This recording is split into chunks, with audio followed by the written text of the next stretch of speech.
Welcome to Men, Sex, and Tantra. Discover what your parents, porn, and religion never taught you about being a man and having extraordinary sex. Get ready to have your mind blown and your world rocked. Hey, gentlemen, ladies, and everybody else who's listening, planetary, interplanetary species. I have no idea who's listening to the show, but hello, we're back. I'm still here with Darshan. We're going to actually take some of the things we've been talking about, like the sacred masculine and men are clueless, cut off from their feelings. And we're going to roll this around into like sacred masculinity and sex. What's up with that? Because I know that really the only reason you all listen to this show is about sex. But that you know, what a belief that is, right? That, oh my God, that was so masculine stereotypical. Somebody slapped me. All right, so let's get into it. Darshan, when I say masculine, sacred masculinity and sex and pleasure, what comes up for you? So the sacred masculine, it's kind of a, fruity tooty new age term. In order to have the sacred masculine sacred, you have to have awakened and accessed your feminine nature and made that sacred as well, which is about feeling, which is about receptivity, which is about being not just intuitive, but being emotional and being safe with your emotions. Because I don't, this is a great Richard Pryor line. No man has ever been angry when he was coming. And masturbating is one of the greatest things. This is a really crystal line, that the secret to a good sex life is variety, which is why God gave us two hands. So masturbating is great. However, and friction and stimulation is great, but it's different between masturbating or using a blow-up doll or an actual human being. No. Wait, what? Can you say, loving with. Say that again. I need to make sure I got that. It's okay, different. So masturbating is great. Right hand, left hand, whatever. Friction and stimulation are great. A blow-up doll, I've never used, but I know that they're out there. But with another human being, male or female, not making a distinction here, when you share, when you listen, when you have stuff to talk about, when there's an emotional exchange that feeds our emotional nature, loving, caring, attentiveness, that's what love is having all of those qualities enlivened through another person that, of course, enlivens it in ourselves, that enlivens it in them. When two or more are gathered, is where love explodes. That's not a religious, although it has been used. So when we are in touch with our emotions, when we can actually talk about what we feel, it takes a lot of practice. But women love that stuff. When we listen, this is as important. When we listen to what a woman has to say, because the truth is women don't want to be fixed. They want to be heard. People spend, as you know, millions of thousands of dollars, whatever, getting therapy. And we need people to point out stuff to us. That is true. But we work it out ourselves as we speak it out. And when someone listens to us, the feeling of being heard gives a sense of comfort that nothing else does.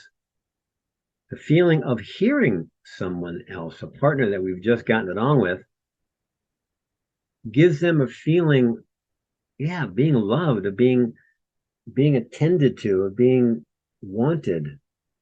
And that's what makes the world go round, is the feeling of not just an orgasm, but a feeling that orgasm touches into our entire being, not just our physicality or neurology, but our emotions. And love lives in the emotional body, is expressed through the physical body, but it's the emotional body that really, really is where the juice lives. And I can hear the men groaning. I can hear, so let me just pop into my man space head. And it's like, I know there's so many men that are like, look, what is the freaking password for sex? Look, I've learned these techniques. I swear to God, I heard her yesterday bitch about me not showing up enough. All I want is to have sex. Why does it have to be so complicated? Because the complications that we feel is that we're not asking one simple question. And I'll tell you guys, this is the golden 4 words, is to ask a woman, your partner, what do you need? Not just in bed, but in life. After a tough day, what do you need? What do you need? What is it that, I want to ask you, what do you need? I want to hear what you have to say so you can feel not just heard, but that I'm interested in what you're about. Mm. Again, it's moving from me to we. That's where the grace and the joy lives in life, is moving from me to we. And again, masturbating is great, porno, whatever, great, terrific. But it's greatest when there's another human being that magnifies. It goes from exponential potential when you involve another person's life or energy that feels like you care about them. So when you ask them, what do you need? It really means C word. The C word, care. Yeah. It's the C word. Oh my God. Care. Yeah. It's also compassion. It's also compassion, but getting a little too spiritual. Connection. It's caring. Because, even though it sucks, most men, we want to be cared about too. We want people to think what are our needs? That's what happens when a guy is programmed to give and provide and protect. At some point, he's asking himself, what about me? When is someone going to want for me to have something that I want them to have? And the way energy works and the way relationship works, Tanya, you've been married a couple times. Yeah, many. I tried every decade just to see if I'm still interested. You tend to get what you give. What goes around comes around.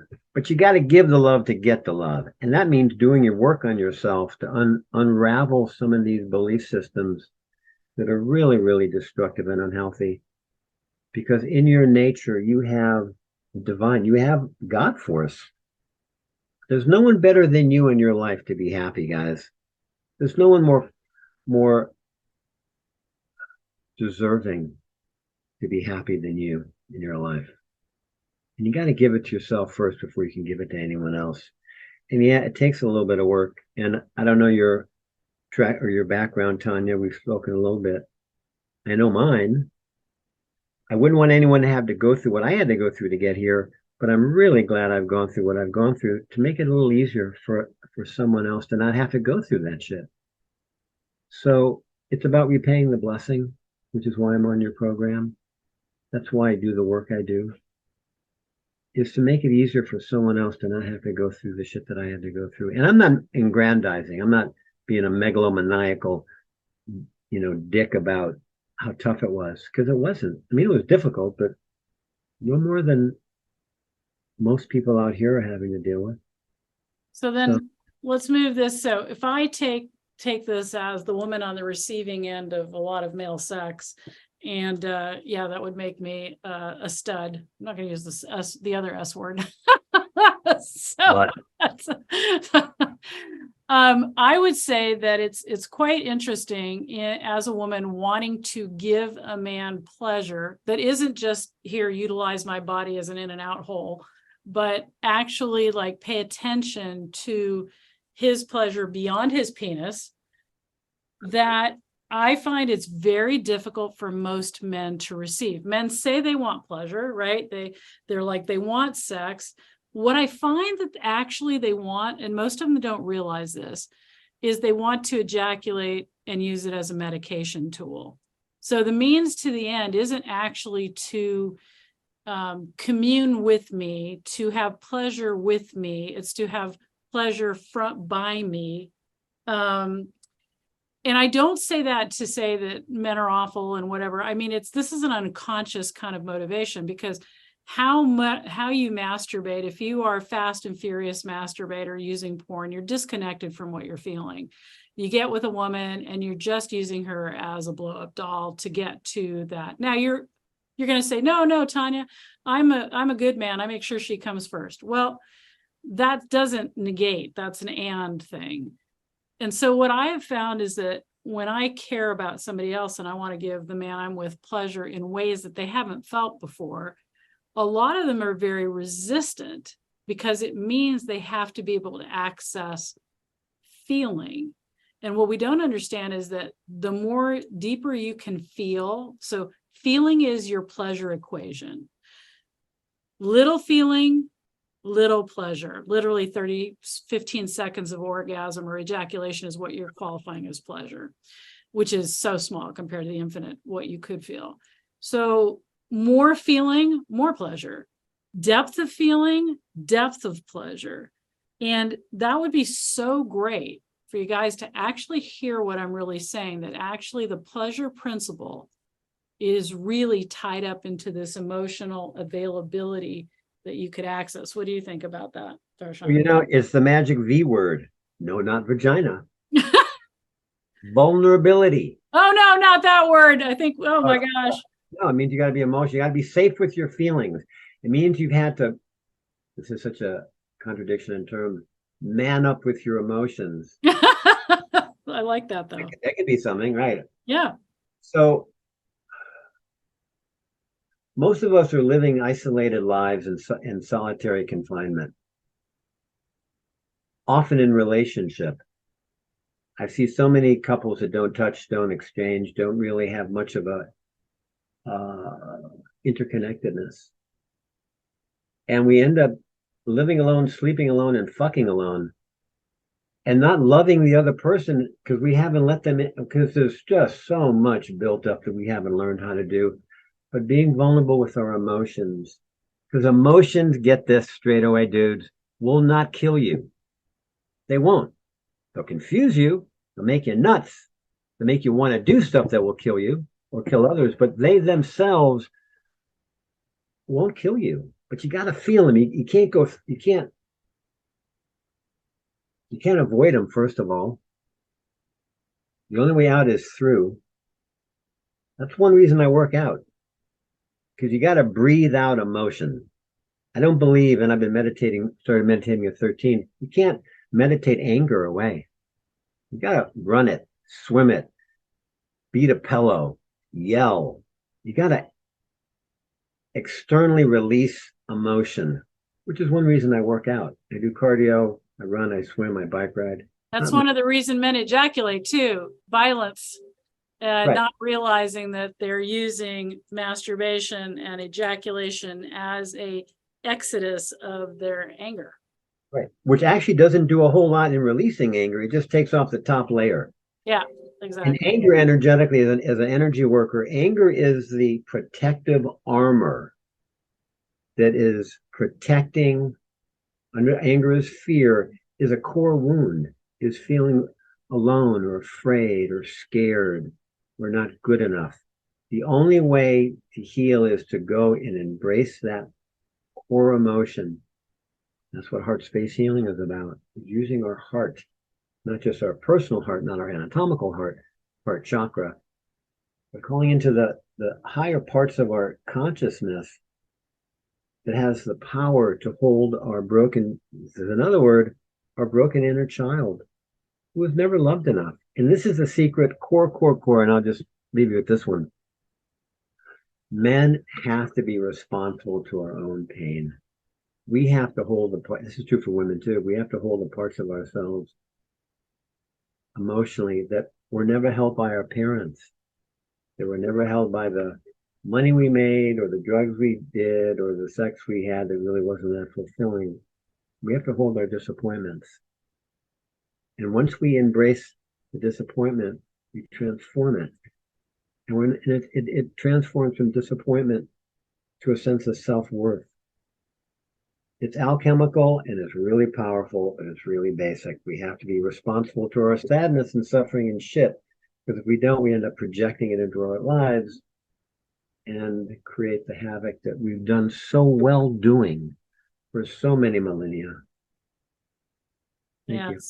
Absolutely. Well, and sorry you guys hear if you hear it, the lawnmower, of course, Friday afternoon lawn mowing happening. I thought that was a vibrator. It kind of sounded like my chanting monks. Yeah. Oh, I'm just calling it the lawnmower. It's code for the code for the vibrator. And one of the things that I find interesting about men and masturbation, it's a favorite topic of mine, actually, is in the way in which you self-pleasure has a lot to do with how you are as a lover. Yeah. Right. So if indeed you are just medicating using porn and you said porn, I'm an anti-porn person only because it tends to disconnect what it does in the brain, internet porn anyway. But the way in which you touch yourself, you will find that you will touch other people the same way. And so I think that, everybody says masturbation is great, masturbation is great, and it can be detrimental depending on how you do it. Disconnected masturbation, that's hard and really hard friction and unconscious, and the whole thing you're trying to do is just to get off as fast and furiously as you can, I believe is actually a form of self-abuse. Whereas pleasuring yourself through masturbation, taking the time, taking the moments to find out the different sensations you can feel, to not just drive to the ejaculation, but actually strive for increasing your capacity for pleasure.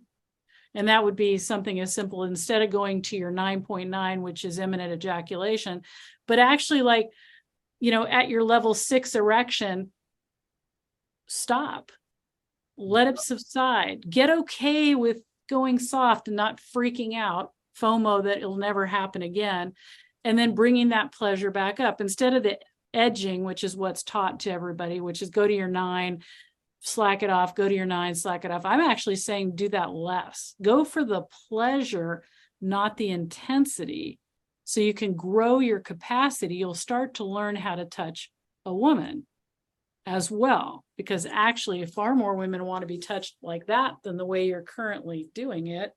And your thoughts as a man who has a penis, Darshan? Again, we talk to others the way we talk to ourselves, and we treat others the way we treat ourselves. Yeah, I'm hearing you say. Yeah. And pleasure others as we pleasure ourselves.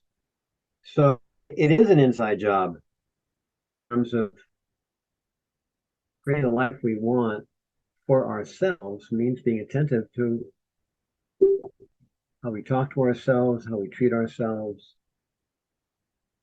unwinding the belief systems and take a really strong look at what's made us the way we are. Because, and I come from a Tantra tradition where I heard that a drop of semen has 100 times the life force of a drop of blood. That it is especially important not to spill and not to ejaculate. Keep the life force of semen inside of my body, which is when I can't say jack off. When I masturbate, I do not spill, do not ejaculate. I keep it inside of my body and keep recirculating that semen and that life force. Now, men hear that, and I keep telling them that and teaching that, but tell me, how long have you been doing that?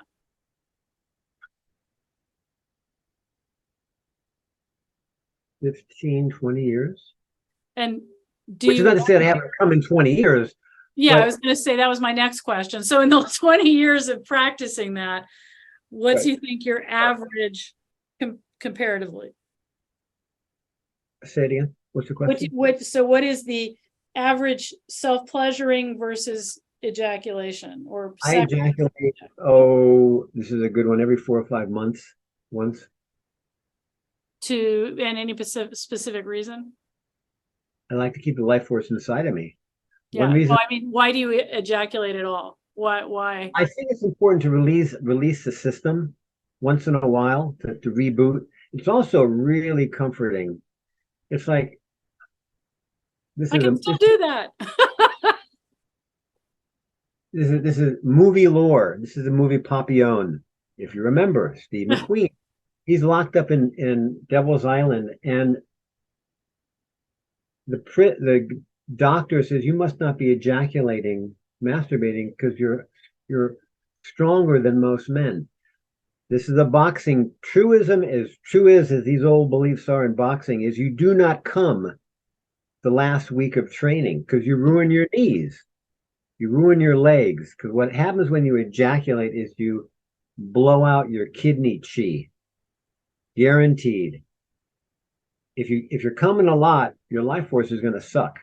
You're not going to be strong. You're not going to be vibrant. You're going to be depressed. You're going to be kind of listless. So you keep that life force inside of you to feed all of your systems, not just your reproductive, but your neurology, your circulatory, all of it. That life force, if it is in fact true that a drop of semen has 100 times the life force of a drop of blood, man, this stuff creates life. The semen, you need an egg and an ovum and all that. However, to keep it inside, to nurture ourselves, to feed our dreams, there's a way, there's Tantra and there's high spiritual Tantra that you're using life force to fulfill your soul destiny. Yeah. Not just put it in a sock. Yeah. Right. Or to keep it running in your system, that you use it to maximize your potential, what you're here for. More love doing. Yeah, absolutely. Well, the other benefit to that is that when men practice that, and even if you're not going just once every 4 or 5 months, is that no longer are you driving for the goal of getting off, so that you're like, okay, how can I get her off as soon as I can get her off so I can get my get off? It changes that whole dynamic of sex. And one of the fascinating things when I work with couples is the whole, like, if men practice ejaculation control or mastery, whatever you want to call that, then they don't have as many fights with their partners the day after sex. One of the energetic equations that's not very well known is that, after sex, especially when a man has come, he's not there anymore. He's literally like gone from the equation. And here she is feeling the most intimate she usually feels, or open and vulnerable. And he is disengaged. That's normal. Ejaculation equals disengage. And so all of a sudden, if you've got that partner that you're falling asleep as a man because you've just ejaculated, and she's like, takes the silence, and then all of a sudden, honey, and you're like, good God, seriously? We're falling asleep here. And she's like, honey? And you're like, yeah. Are you awake? No, I was falling asleep. And she seems to want to talk. It's 11 o'clock, 11:30, you're exhausted, but she wants to talk now about things. What you're experiencing is that energetic disconnect. And and she's looking for that intimate connection again, because she feels like you have checked out, because you have. It's called nesting, or that's the most tender time, as opposed to just rolling over and showing her the back. It's when you do hold her and say, hey, what's going on? What do you need? Or I'm here. Yeah. Maybe you are falling asleep. Yeah, because you blow out your chi, or you expend your chi. But just to reach over and put your hand on her heart or hug her, because it's not all verbal. Communication from the neuro-linguistic programming, NLP, 80% of communication face-to-face is nonverbal, or more. I don't know how that works, but it does. Subliminal, reading, body language, or just that sense of being available, vulnerable, and sharing in vulnerability, because this is where women are. This is kind of basic to their nature, especially in the sexual aftermath, is they just want to be held. And just, that's it. Just holding and listening what's going on, and telling them also what's going on for you, but to listen and just hold them. My God, your life will improve with her. She'll be going over the fucking rainbow to please you. I love your word, the sexual aftermath, because let me tell you, I have felt the sexual aftermath in a totally different way. We all have. So the world the way it is. Oh my gosh. All right. So what do we want to leave the guys with? What's a takeaway, or how no one better than you, dude. No one better than you to be the man that you came here to be. You're the one. You're the only one who's going to make your life work and make your life worth living. You have the power, you have the strength, you also have the heart, you also have the sensitivity. But a lot of this stuff, like anything, is, we all had to learn how to drive, we all had to learn how to walk, we all had to learn how to eat and poop. It's just finding the people that you can resonate with. And it's not the spiel, it's not the look, not the price tag. It's that you feel heard or you feel safe. It's finding people who can help you be the best you can be and doing the work you need to do, because there's no one who's worth happiness more than you are in your life. So I think what I'm hearing you say is find a tribe that'll uphold you, not keep you down to lower standards. Right, exactly. Whether that's a woman or men or whoever it is, look for the people that are leveling and done their own work, have Yeah. healed through their own trauma, dramas, their own suffering, their own self-negativity. And there's nothing more indicative than that, than how they live their lives, the feeling you get when you talk with them, how much they listen, how much they're concerned about you, how supportive and encouraging they are. You know, I didn't get enough of that as a kid. I had great parents in most ways, not all, but I didn't get encouraged enough. And I don't have children. I knew not to have kids or to get married. Got a fucking trail. Yeah. You're worth it, man. You're worth it. Find it, feel it. Find some people to up level with, find some people that are doing the work that you want to do so that you have some role models and support. And then I'll tell you on a front of, oh my gosh, all of this seems so complex. I want you to start touching yourself differently. So my practical tip is next time you're masturbating, I want you to think about self-pleasuring, right? I want you to get really, really aware of the fact that you may be currently using ejaculation as a medication sedative tool before you go to bed to de-stress. And I want you to understand that if you continue that, that's how you're having sex. And I want to tell you that even if a woman has an orgasm, she's aware of that energetically that's happening. And when you get a bunch of women talking together, orgasm is not their number one sexual satisfaction criteria. I'm going to tell you that right now.